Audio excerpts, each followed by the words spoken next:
Hello friends, नमस्कार and welcome to समाधान। साथियों, उम्मीद है कि आप सब अच्छे होंगे और आपकी स्टडी भी अच्छे से चल रही होगी। साथियों, हमने सीजीएल 4 यानी सचिवालय सहायक को लेकर के आपको अपडेट दिया था कि भर्ती इसी साल आएगी। लेकिन कुछ लोग जो निगेटिव मानसिकता के होते हैं, उनका हमेशा कमेंट होता था कि ये भर्ती 2026 में आएगी, तो कोई बोलता था 2029 तक आएगी। मैं उन लोगों को एक बात बोलना चाहूँगा, देखो यार, निगेटिव कमेंट से बचो और आपको तैयारी 29 में करना है, कोई दिक्कत नहीं, आप तैयारी करो। लेकिन जो जेन्युइन कैंडिडेट्स हैं, जिनको एएसओ बनना है, वो अपना मेहनत कर रहे हैं, कम से कम उनको आप डाइवर्ट मत करो कि 2029 में आएगी और 2026 में आएगी। आपको जो तैयारी करना है उसके अनुसार तैयारी कीजिए। जो अभी तैयारी कर रहे हैं उनको तैयारी करने दीजिए। यहाँ पे खुशखबरी है और सहायक शाखा पदाधिकारी सीजीएल 4 का विज्ञापन बहुत जल्द आएगा और ये सभी अपडेट हम लोग जानेंगे। सामान्य प्रशासन विभाग ने इस बाकायदा इसके लिए लेटर भी लिखा है। और दूसरी चीज़ कि यहाँ पे जो 17वीं बीपीएससी, इसका भी 1000 पदों के लिए अधिसूचना मांगी गई है। तो सारा अपडेट को हम लोग करके यहाँ पे एक एक करके समझेंगे। और सीजीएल 4 जो इंतज़ार कर रहे थे, तो आप सब अच्छे से तैयारी करें। हमने आपको हमेशा बोला है कि तैयारी आपको कंटिन्यू रखना है। अगर एएसओ बनना चाहते हैं, सहायक प्रशाखा, चूँकि अब तो इसका नाम भी बदल दिया गया है, सहायक प्रशाखा पदाधिकारी हो गया है, पहले केवल सहायक बोला जाता था। तो चलिए अब सभी अपडेट को हम लोग एक एक करके जानते हैं। और ये भर्ती बीएसएससी से ही आएगी, ऐसा नहीं है कि बीपीएससी लेगी। तो चलिए सारे अपडेट को हम लोग यहाँ पे एक एक करके समझते हैं। अब देखिए यहाँ पे है 1000 के करीब रिक्तियाँ आई 17वीं बीपीएससी परीक्षा। इसके अलावा देखेंगे तो चतुर्थ स्नातक स्तरीय संयुक्त प्रतियोगिता परीक्षा भी जल्द होगी आयोजित। अब देखिए इसके पहले क्या हुआ था कि जो तांती तत्वा का मामला था, तो उसका जो जीएटी है उसका गाइडलाइंस आ गया था यहाँ पे। तो यहाँ पे देखेंगे कि तांती तत्व का गाइडलाइंस आपको 12 अगस्त को ही आ गया था और आरक्षण को लेकर के ये हमने आपको ऑलरेडी अपडेट कर दिया है। नहीं देखे हैं तो देख लीजिए कैसे क्या करना है। जो भी तांती तत्व के कैंडिडेट है, अब उनको ईबीसी का सर्टिफिकेट बनेगा, यानी ओबीसी एनसीएल का बनवाना होगा, तो वो वीडियो जा करके देख लीजिए। अब यहाँ पे जो 50% रिजर्वेशन है, इसका भी बात यहाँ पे क्लियर हो चुका है सामान्य प्रशासन विभाग की तरफ से। सबसे पहले इस नोटिस को पूरा पढ़िए और उसके बाद हम लोग पता करेंगे कि कितनी वैकेंसी आ रही है सीजीएल 4 में, और सारे अपडेट्स पे बात करेंगे। तो 1000 यहाँ पे देख सकते हैं, पुरानी आरक्षण व्यवस्था के तहत होगी नियुक्ति।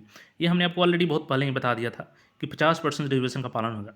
क्योंकि देखिए जो पटना हाईकोर्ट का गाइडलाइंस है, उसके बाहर सरकार नहीं जा सकती है, क्योंकि जो न्यायपालिका का आदेश होगा उसको पालन करना ही होगा सरकार को। तो बिहार सरकार ने इसीलिए सुप्रीम कोर्ट में अपील भी किया था कि फिलहाल के लिए जो 75% रिजर्वेशन है, उसको जो रोक लगाई है पटना हाईकोर्ट, इसको हटा दिया जाए। क्योंकि सरकार चाहती थी कि फिलहाल हम जो भी नई भर्तियाँ निकालें 75% में निकालें। लेकिन सुप्रीम कोर्ट ने, आपको जैसा पता है, हमने बताया था कि उसको इनकार कर दिया। हालांकि एसएलपी एक्सेप्ट कर लिया, उस पर निरंतर सुनवाई चलेगी। तो अब ऐसे में कब उसका क्लियर डिसीजन आएगा, ये किसी को पता नहीं है। इसलिए सरकार ने यहाँ पर निर्णय लिया कि जो पटना हाईकोर्ट का आदेश है, उसी के तहत, यानी पुरानी आरक्षण व्यवस्था के तहत ही नियुक्ति होगी। अब सामान्य प्रशासन विभाग का क्या रिपोर्ट है, सारा रिपोर्ट यहाँ पे पढ़िए। राज्य में नियुक्ति पुराने 50% आरक्षण कोटे के आधार पर ही होगा। बिहार में 65% आरक्षण के मामले में सुप्रीम कोर्ट के निर्णय के बाद सामान्य प्रशासन विभाग ने स्थिति स्पष्ट कर दिया है। भर्ती परीक्षाओं का रिजल्ट भी पुराने कोटा के आधार पर ही जारी किया जाएगा। अभी जैसे देखेंगे टीआरई 3 है और आज इसका ओएमआर शीट भी जारी कर दिया जाएगा। इसके बाद आपको आंसर की जारी करके आपत्ति ली जाएगी, फिर आपका रिजल्ट भी 20 के बाद कभी भी जारी कर दिया जाएगा, जो भी टीआरई 3 अभ्यर्थी हैं। तो आप सबको शुभकामना है उसके लिए कि आप सफल हो उसमें। अब यहाँ पे देखेंगे तो बिहार में विभिन्न पदों पर बहाली के लिए परीक्षा आयोजित की जा चुकी है या की जा रही है। उनका परीक्षा फल भी पुराने 50% आरक्षण कोटा के आधार पर ही निकाले जाएंगे। इसके साथ ही सामान्य प्रशासन विभाग ने 17वीं बीपीएससी संयुक्त परीक्षा के लिए सभी विभागों से रिक्तियाँ भी मांगी हैं। अभी लेटर जैसे ही मेरे को मिलता है तो वो लेटर भी मैं आपको दिखा दूंगा, जो यहाँ पर नियुक्तियाँ मांगी गई है। विभागीय सूत्रों का कहना है कि इस परीक्षा के लिए करीब 1000 से अधिक रिक्तियाँ होंगी। और चूँकि एसडीएम डीएसपी का भी काफ़ी पहले से भर्तियाँ नहीं आई थी, तो उसकी भी अच्छे पद होने वाली हैं, यानी लेवल 9 के यहाँ पे अच्छे खासे पद आने वाले हैं। तो आप लोग तैयारी अच्छे से करेंगे तो यहाँ पे सिलेक्शन होगा। अब देखिए 17वीं बीपीएससी के लिए एक बात और आता है, यहाँ पे हम लोग सीजीएल 4 की बात करें उससे पहले, चूँकि 30 सितंबर को आपका एग्ज़ाम कैलेंडर निर्धारित है और बीपीएससी ने अभी तक कैलेंडर में 30 सितंबर को ही डेट जारी रखा है। तो क्या इसमें डेट बढ़ेगी या क्या होगा, ये भी कन्फ्यूजन है आप लोग को। तो देखिए अभी आपको इसमें टाइम लगेगा, क्योंकि अभी अधियाचना मांगी गई है, तो 1 से 2 सप्ताह तो लग ही जाएगा। अगर सरकार का ज़्यादा प्रेशर रहा तो अगस्त के लास्ट तक ये वैकेंसी जारी कर दी जाएगी बीपीएससी के द्वारा। तो पूरे सितंबर तो फॉर्म ही भराएगा। तो ऐसे में एग्ज़ाम आपका 30 सितंबर तो छोड़ ही दीजिए, अक्टूबर में भी कम चांस बन रहे हैं कि अक्टूबर में आपका एग्ज़ाम हो। हाँ, ये ज़रूर हो सकता है कि कहीं लास्ट अक्टूबर तक या फिर नवंबर का फर्स्ट वीक तक आपका प्रीलिम्स ले लिया जाए। लेकिन यहाँ पे आपको सतर्क ये रहना है कि जो बचे हुए समय हैं, यहाँ पे आपको प्रीलिम्स कम मेंस तैयारी करना चाहिए, क्योंकि देखिए आपको भले ही प्रीलिम्स में यहाँ पे देरी हो रही है, लेकिन सरकार अपना कैलेंडर मेंटेन करना चाहेगी, बीपीएससी अपना कैलेंडर मेंटेन करना चाहेगी और इसके तहत आपको हो सकता है कि मेंस में काफ़ी कम समय मिले। हो सकता है कि आगे 1-2 सप्ताह भले ही एक्सटेंड कर जाए डेट, लेकिन बीपीएससी मेंस में आपको ज़्यादा समय नहीं मिलेगा। इसलिए आपको अभी से मेंस का भी तैयारी करके ही चलना है यहाँ पे। अब देखिए यहाँ पे अब चतुर्थ स्नातक स्तरीय इसका अपडेट देख लीजिए। चतुर्थ स्नातक स्तरीय संयुक्त प्रतियोगिता परीक्षा भी जल्द होगी आयोजित। चतुर्थ स्नातक स्तरीय संयुक्त प्रतियोगिता परीक्षा जल्द आयोजित की जाएगी। सामान्य प्रशासन विभाग और कर्मचारी चयन आयोग ने इसकी तैयारी शुरू कर दी है।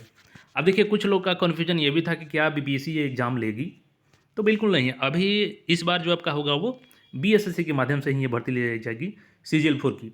तो इसलिए आपको ऑब्जेक्टिव एग्जाम की ही तैयारी करनी है, यानी कि प्रीलिम्स में 150 क्वेश्चंस और मेंस में भी 150 क्वेश्चंस जो कि ऑब्जेक्टिव होते हैं और यहाँ पर निगेटिव 1/4 होता है। तो आपको प्रैक्टिस अभी से शुरू कर देना है। तैयारी अच्छे से करेंगे तो आपका यहाँ पे सिलेक्शन होने के चांसेस बढ़ेंगे। लेकिन आप जो भी लोग सोच रहे हैं कि ये भर्ती 2024 में आएगी, 27 में आएगी, 29 में आएगी, तो मैं आपको एक बात बोल देता हूँ कि वैसे अभ्यर्थियों का सिलेक्शन नहीं होने वाला है। आपको भले ये बात कड़वी लग सकती है, लेकिन आपको अपना स्ट्रेटजी बदलना होगा, अपनी सोच को बदलना होगा, अदरवाइज यहाँ पे आपका सिलेक्शन नहीं होने वाला है। मैं बार बार आपको बोला हूँ कि तैयारी आपको शुरू से करके लेके चलना है, क्योंकि भर्तियाँ आएंगी और मैंने बोला था कि इसी साल भर्ती आएगी। आगे इसमें देखेंगे और रिपोर्ट तो क्लियर हो जाएगा। सामान्य प्रशासन विभाग ने स्नातक स्तरीय रिक्त पदों की जानकारी सभी विभागों और जिलों से मांगी है।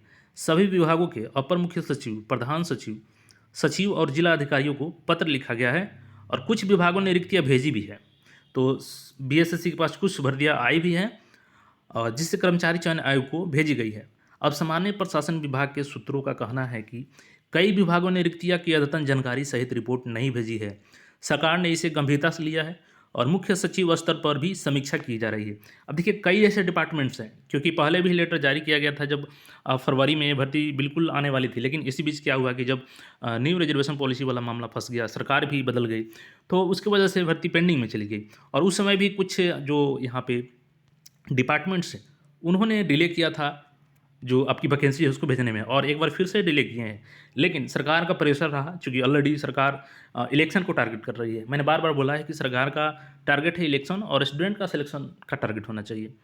तो क्योंकि देखिए सबका अपना अपना टारगेट है, सरकार अपना टारगेट लेके चल रही है, तो आप भी अपना टारगेट लेके चलिए। और यहाँ पे चूँकि इसके बाद एएसओ की भर्ती भी कम आएगी और हो सकता है कि अगली बार से बीपीएससी में भी इसको शामिल कर दिया जाए, तो फिर आपको मेंस, इंटरव्यू सारे प्रक्रिया से गुजरना होगा। तो तैयारी अच्छे से करें। अब बात करें कि इसकी वैकेंसी कब तक आ सकती है।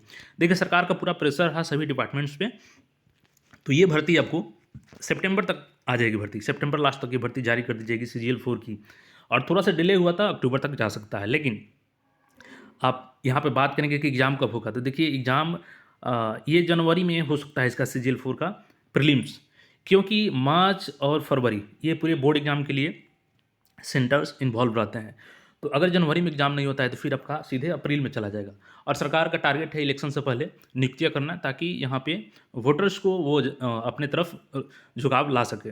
तो देखिए आपको टारगेट वही करना है। CGL-4 भर्ती सितंबर लास्ट तक मिल जाएगी आपको देखने के लिए, लेट हुआ तो अक्टूबर तक, और काफ़ी चांस है कि आपका प्रीलिम्स जनवरी में कर लिया जाए, अदरवाइज़ अप्रैल में आपका प्रीलिम्स आयोजित किया जाएगा। तो तैयारी अच्छे से करें और 17वीं का भी एग्ज़ाम आगे बढ़ेगा। बाकी कोई क्वेरी है तो कमेंट करके पूछ सकते हैं। और हाँ, जो सामान्य प्रशासन विभाग का लेटर है जैसे ही आता है मैं आपके साथ शेयर करूँगा, तो उसके लिए चैनल पर नए हैं तो चैनल को सब्सक्राइब करके जुड़ जाए। फिर मिलेंगे नए अपडेट में। धन्यवाद।